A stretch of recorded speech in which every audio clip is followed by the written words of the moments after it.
chers amis de Phasmatics. Aujourd'hui, nous allons étudier les unités de volume, les conversions des unités de volume dans le système international d'unités. Suivez-moi, s'il vous plaît.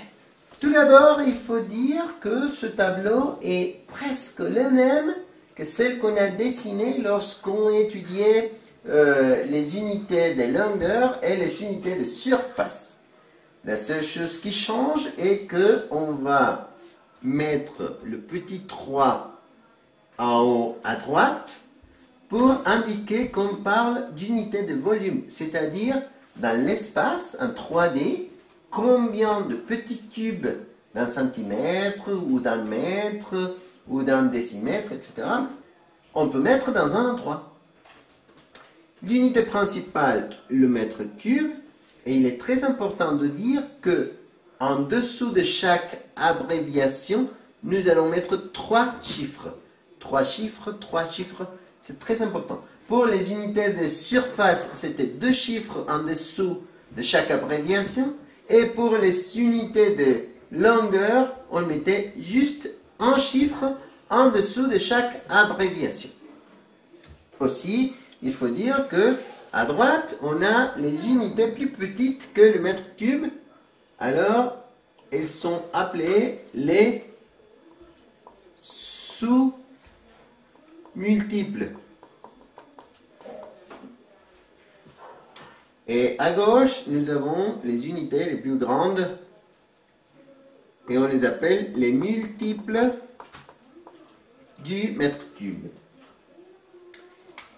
Les noms, très facile, mètre cube, décimètre cube, centimètre cube, millimètre cube, ensuite décamètre cube, hectomètre cube et kilomètre cube.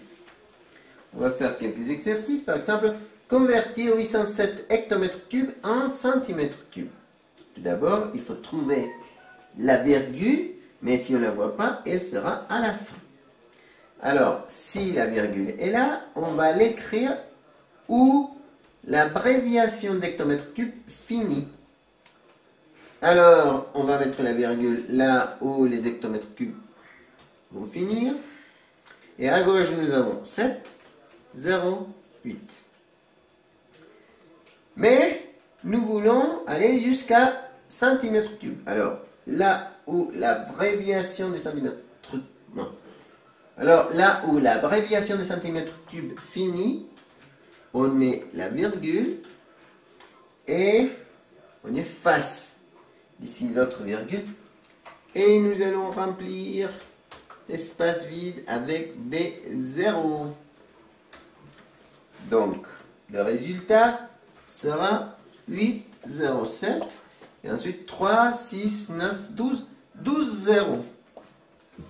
Et voilà. Ensuite, 2 décimètres cubes, 1 décamètre cube.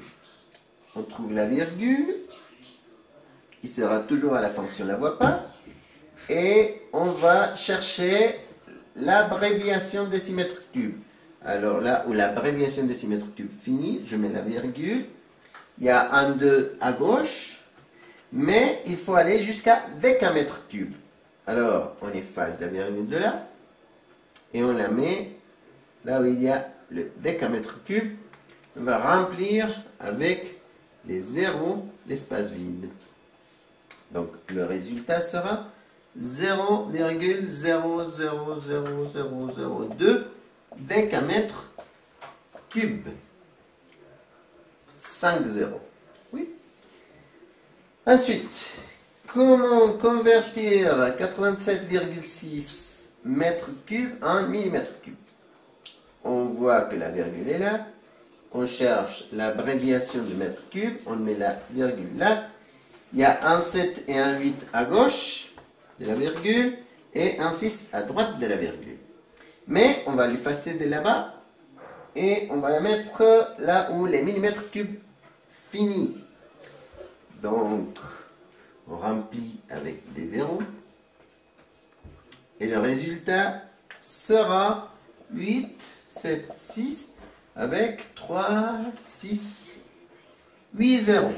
Millimètres cubes. Finalement, à notre exemple, 0,7896 mètres cubes en kilomètres cubes. Alors, on repère la virgule, on la voit qu'elle est avant le 7, et on cherche l'abréviation mètre cube, on la met là, et nous avons un 0 à gauche et 7, 8, 9, 6 à droite. 7, 8, 9, 6 à droite. On efface la virgule. Maintenant, on la met là où l'abréviation des kilomètres cubes finit. Et on remplit, bien sûr, avec des zéros. Alors, le résultat, 0,2, 4, 6, 8, 9, 0, 7, 8, 9, 6. Et ça c'est kilomètres cubes. Et voilà! Très facile, nous avons appris comment convertir les unités de volume. Merci beaucoup de votre attention, à une prochaine vidéo. Au revoir!